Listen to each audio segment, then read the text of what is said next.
अफ्रीकी देश कॉन्गो में इटली के राजदूत और एक इटालियन अधिकारी की हत्या कर दी गई। ये मामला इतना ज़्यादा तूल पकड़ चुका है कि ये खबर आग की तरह पूरी दुनिया में फैल चुकी है।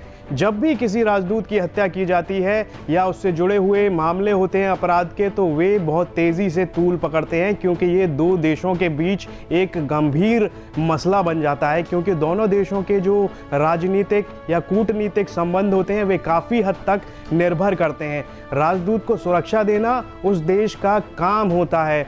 राजदूत की सुरक्षा उस देश की जिम्मेदारी होती है जिस देश में वो मिशन पर होते हैं। ऐसे में उस देश में रहते हुए उनकी हत्या हो जाना यह बेहद ही गंभीर मामला होता है, जिस पर पूरी दुनिया की ओर से प्रतिक्रियाएं आती रहती हैं, क्योंकि हर एक देश के राजदूत अलग अलग देशों में काम कर रहे होते हैं और इस तरह से हर एक देश इस से जुड़ा हुआ खुद को महसूस करता है। चलिए आपको बताते हैं कि कॉन्गो में आखिर हुआ क्या, कि कैसे एक इटालियन राजदूत की हत्या कर दी जाती है। इटली के राजदूत और इटालियन पुलिस अधिकारी की हत्या कर दी गई। ये घटना उस वक्त हुई जब वे संयुक्त राष्ट्र के काफिले में कॉन्गो की यात्रा पर निकले थे। विदेश मंत्रालय ने एक बयान में कहा कि लूका अतानासियो और उनके पुलिस अधिकारी की गोमा में हत्या की गई। वे कॉन्गो में यूनाइटेड नेशंस के मिशन के काफिले में यात्रा कर रहे थे। आपको बता दें कि कॉन्गो को 1960 में आज़ादी मिली थी और 2019 में पहली बार वहां पर चुनाव हुए थे। ये जो चुनाव हुए थे ये पूरी तरह लोकतांत्रिक और शांतिपूर्ण तरीके से हुए थे, और जिसके बाद कॉन्गो में सत्ता परिवर्तन हुआ, जिसमें फेलिक्स त्सिसेकेडी राष्ट्रपति चुने गए। उन्होंने विवादित चुनाव में शक्तिशाली जोसेफ कबीला से सत्ता हासिल की थी। इन चुनावों के दौरान धांधली के भी आरोप लगे थे। आरोप लगाए जा रहे थे कि इन चुनावों में काफ़ी सारी गड़बड़ियां हुई हैं।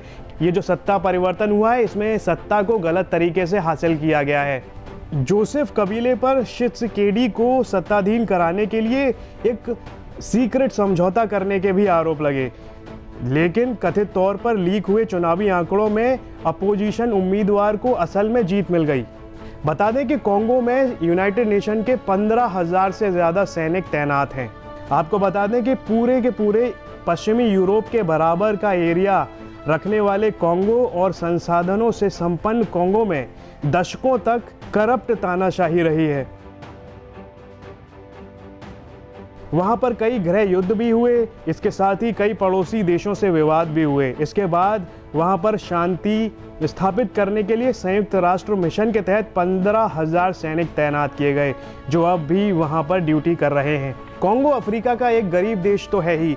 कॉन्गो जैसा देश जिसे काफ़ी लंबे समय से शांति प्रिय देश कहा जा रहा था, वहाँ से इस तरह की खबर आना कि एक यूरोपियन देश के एम्बेसडर यानी कि इटली के एम्बेसडर की हत्या कर दी जाती है, जो कि यूनाइटेड नेशन की एक कार्गो यात्रा यानी कि कॉन्वॉय पर निकले हुए थे, इस दौरान उनकी हत्या की जाती है। ये बेहद ही चिंता का विषय है। दुनिया भर से इसके ऊपर अलग अलग प्रतिक्रियाएँ आ रही हैं, जिससे साबित होता है कि पूरी दुनिया की नज़र इस मामले पर है। ये वीडियो आपको कैसा लगा, लाइक कमेंट कर हमें ज़रूर बताएं।